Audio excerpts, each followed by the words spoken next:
It is the start of 2023, which means it is time for my annual prediction video.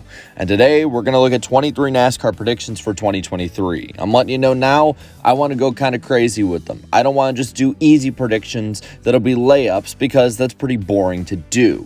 So some of these may seem out there. I'm going to take chances, but that's just the fun of doing this. So let's get right into it. The first one is that Martin Truex Jr. is going to regress from 2022. Truex last year had no wins. That was very well documented. And he had 15 top 10s, 572 laps led, and a 15th place average finish. The big statistical line that many people don't realize is he only had 4 top 5s last year. All of these stats are the worst he's had in 8 years. And it's not like this is some anomaly. He's been statistically falling in just about every category since 2019 as well. And at the age of 43 in June, I don't think that this is going to be something that's reversing anytime soon. Truex has shown signs of aging throughout the last year or so, and there's been rumors running rampant that he's going to retire sometime soon. Whether that's true or not will remain to be seen.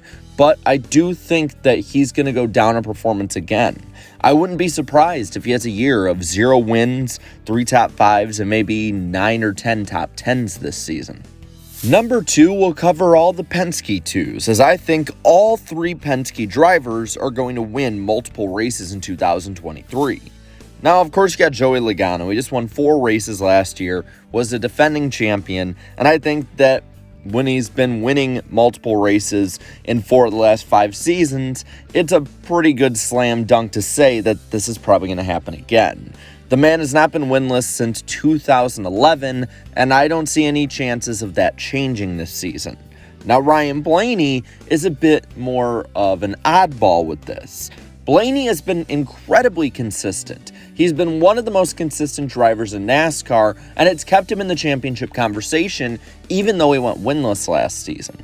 But I think this is more of an anomaly than anything else. He did win 3 races in 2021, so he's shown the ability to improve to that level, and I think he does that again. And then Austin Cindric had a great rookie season. He was fast at the road courses, fast at the super speedways, and I think another year of experience will make him a lot faster in the last 8 to 10 races when I think he'll finally have these cars under his control. At number 3, I think that the 3-car driver, Austin Dillon, will finish at least half of the races next year in the top 10. Dillon is underrated, and he's made the playoffs in 5 of the last 7 seasons, a lot of those being due to consistency. He had 11 top 10s last year, and I don't think adding 7 more is too much of a stretch. He had multiple races, 8, where he was within 3 to 4 spots of getting a top 10. He ran in the top 10 a lot, but ultimately something would happen that would stop that. And I think with Kyle Busch as a teammate coming on, RCR as a whole is going to improve. My 4th prediction is that Kevin Harvick goes winless this year. Now, this is not something that will be new in relatively recent history. He went winless in 2021, though he did have 10 top 5s and 24 top 10s. And while he did get 2 wins as he was hot for a couple weeks last year, he had 1 less top 5, which is the least he's had in 10 years. And he had 17 top 10s, the least he's had since 2012. And add to all that, his 14.3 average finish last year was the worst he's had since 2009. So while Harvick did run well, and I think he was vastly disrespected, I don't think that by any means he's going to be a title contender. I think he's going to be this year's Ryan Blaney in a sense. My 5th pick is that I think Ty Gibbs is going to be in a fight in 2023. Gibbs was controversial in Xfinity and pretty much got the entire garage against him by the end of the season due to his driving tactics. But his performance in Cup was mid-pack at best, and frustrations grew over the last half of the season. In only half the season, he managed to get into multiple spats with different veteran drivers, and that is not something sustainable for a young kid trying to make a name for himself. If he pulls half of what he pulled in the 2022 Xfinity season in Cup, he'll get his ass kicked. My 6th prediction is that RFK will have at least 1 playoff car this year. Brad Keselowski did have some fast runs ending 2022 and didn't have the finishes to really prove it. He also built teams up before going to RFK, like when he built up Penske when it was sort of at a low point. He went from being a mid-pack driver to a championship driver in 2 seasons. And while Roush has a bad recent history, there's really no reason to think he can't do it again. Plus, you have also Chris Buescher, who had a relatively consistent start to the season before having a rough summer. He ran fast at the road courses, probably should have won at least one of them, and there'll probably be less winners in 2023, which offers more spots for these two to be more consistent, which was one of their strong suits by the end of the season. My 7th prediction is that Jimmie Johnson's return will be mostly irrelevant. I'm happy that Jimmie Johnson is returning. He's one of my favorite drivers, and I really appreciate how great he was, especially in the last couple years when he fell off. But that's just the thing. He fell off, and fell off hard at the end of his career. He was nowhere near being good, missing the playoffs, a 16-driver playoff, by the end of his career. And now, after a 2-year hiatus and a new car being introduced, I don't see him doing that much, except maybe having a big cheer at the start of the race in pre-race festivities. For number 8, I'm saying Kyle Busch will win 5 or more races in 2023. I know a lot of people think this is crazy, but a motivated Kyle Busch and one who really wants to prove both Joe Gibbs and also the rest of the NASCAR world wrong, that he is not washed, that he is worth the contract that he should have had and worth the sponsorship money, I think that is a dangerous Kyle Busch. We saw that Kyle Busch at the start of 2008. We saw that Kyle Busch in the middle and end of 2015. And in a lot of ways, we saw that Kyle Busch at Homestead in 2019. Those were 3 of the most dangerous drivers in the last 15 to 20 years of the sport, and having this kind of Kyle Busch with an RCR that has figured out the next-gen car and a team that had 3 wins with Tyler Reddick last year is something I don't think anyone wants to smoke from. Let's dip down to the Xfinity Series for our next prediction, and that is that Brandon Jones will be an Xfinity title threat. The number 9 car has been a title contender since it was introduced in the Xfinity Series with JRM, and Brandon Jones has been a solid driver in recent years. There's this weird thought process that just because he's had a lot of good breaks due to his family, that Brandon Jones is not a good driver. I've been at multiple races that Brandon Jones has won. He is a very solid and capable driver, and now with a team like JRM that seems to be the team to beat most years, I don't see that changing whatsoever. Top contenders are also now in Cup, like Ty Gibbs and Noah Gragson, which means the sea has maybe parted ways for him to have that shot at a title. So expect Brandon Jones to be a lethal threat this year. My 10th pick is that Alex Bowman will have a big rebound. Alex Bowman had a bad 2022. There's no way around it. He was inconsistent, didn't win as much, and was knocked out for the most part of the playoffs due to injury. But with Blake Harris, the former crew chief of Michael McDowell, as his crew chief, I think that the tides will turn. Bowman showed in 2021 that he can win with good cars, and that 34 car last year was a good car. So adding Hendrick Power to the great setups that Blake Harris had last year, I think was a recipe for success. Now, the 11th pick I have is that the 2023 season is the last year of a primary FedEx 11 car for Denny Hamlin. FedEx is looking to cut about $2 billion right now with new people up top running it, and we've seen with M&M's and other companies that when you have new leadership, new ownership, new whatever, it changes the way they look at NASCAR sponsorship. It's approximately $20 million based on some estimates, and if FedEx fully cut that, that would be 1% of that budget that they need to cut to keep workers already out of the way, which 1% doesn't seem like a lot, but in the business world, it's a ton. Hamlin is also frustrated with the way that Joe Gibbs Racing is being run, especially when it's really being catered towards Ty Gibbs. And maybe he stays with the 11 a little longer, but I think that if he does, FedEx could be maybe a secondary sponsor that's only a primary for a couple races, but not the full season again. Now, my 12th pick has to have a little positivity here, and I say that the TV ratings are going to increase again. This will be the first time since 2004 to 2005 that both seasons in a row had an increase. And this isn't something that's normal either in NASCAR or sports in general anymore. Many of the weather-impacted races have had better earlier start times to fight the fact that there might be rain. Less rainouts equals more people watching, and the average number goes up. Also, the big one for me is that there's more Sunday night races, like the Summer Atlanta race. And Sunday night has actually proved to be a very viable and good spot for NASCAR in the spring and summer.